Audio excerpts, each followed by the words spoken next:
actually primarily for our students who are the graduating cohort, and the topic is on impactful public spaces because it is directly related to their upcoming project, which is in Johor, JVCC, which is also rather controversial, with RPF and all that. So their project is to design a gateway in Johor, and I'm just wondering, what is your advice to our students in terms of making spaces and making love, but not making trouble? Yeah.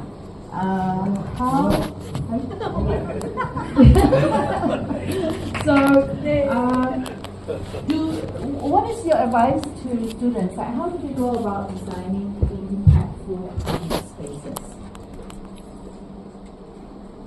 Do what is right.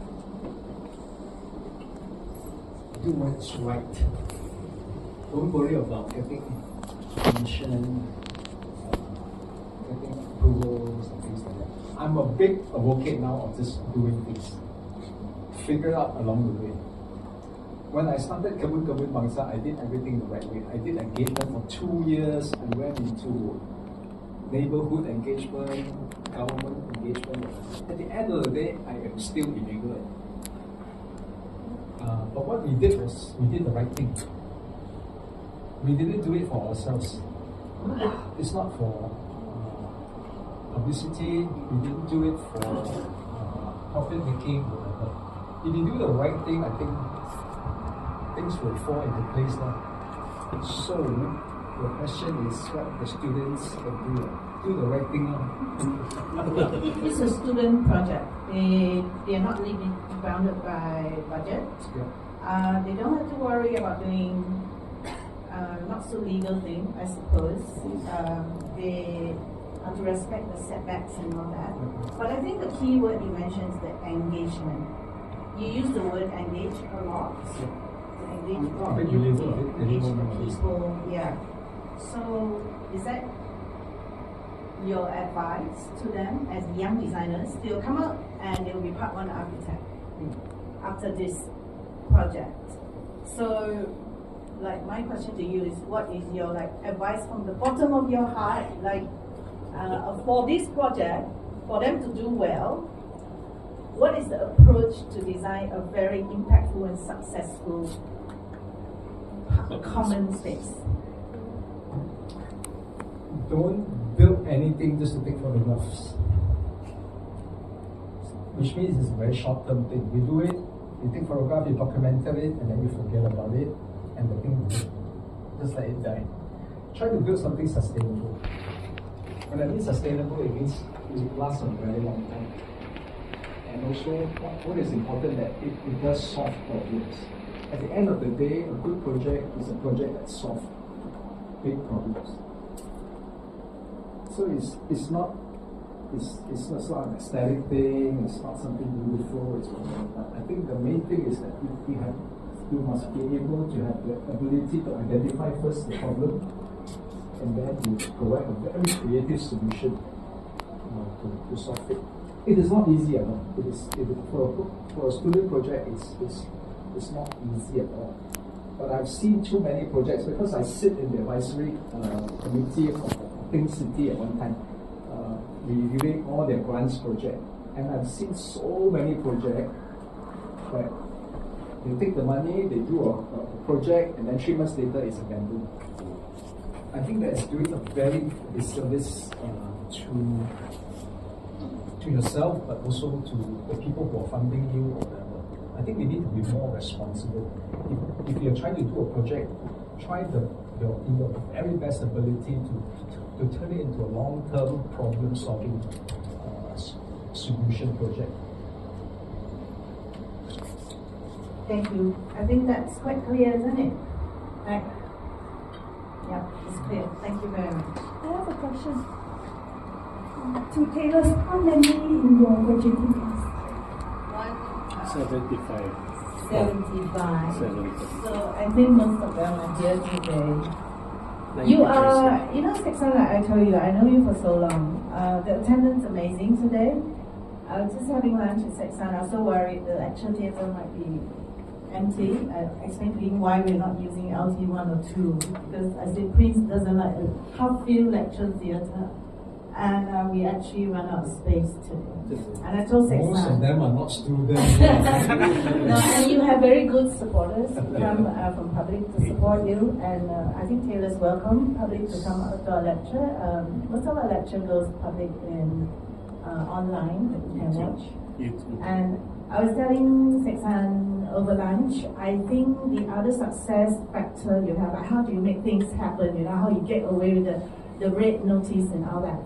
I think one formula, one ingredient that is in Seksan DNA is charm. He can charm people.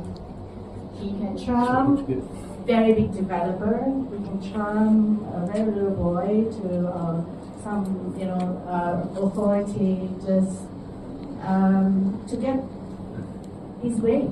And that's what I know.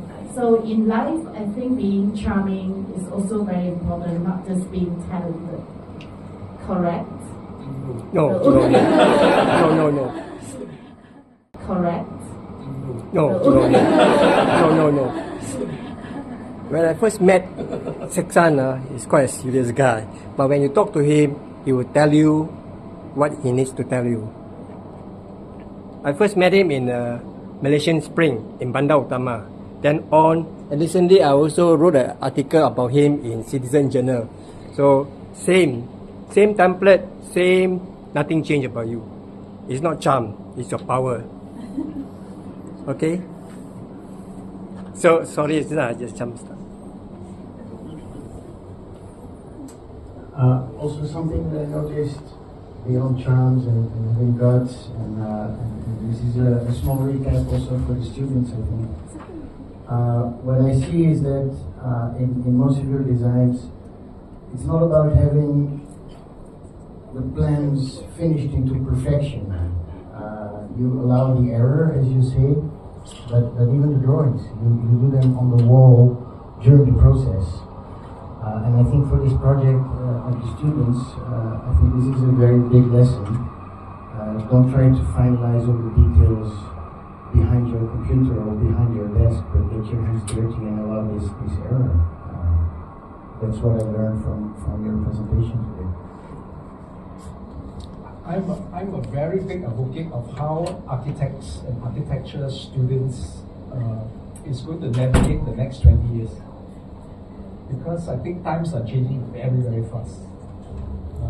I've seen it within my lifetime, my career of 40 years, how things have changed from manual drafting to AutoCAD to all this PowerPoint, whatever. So technology is changing our industry a lot. Now with AI, it's going to speed up even more. And I can see that a lot of my developers' clients do not need us anymore. They can just prompt AI to give them a very nice building and stuff like that. So in my last maybe 20 years of after I retire, right, I've been trying to kind of reflect back on what has happened, and I think in terms of architectural school, I think some lecturers are here, right? In terms of architectural school, we have only taught students how to do the hard part of architecture, the hard architecture. But we seldom teach kids about the soft architecture. Okay, let me elaborate what I mean. When I say hard architecture, it's about drawing elevations, sections, details, whatever. The physical part of building a shopping mall, a condominium, or a hotel. So that's all we teach students in schools, that skill. And that skill is getting less and less relevant because now technology can do it.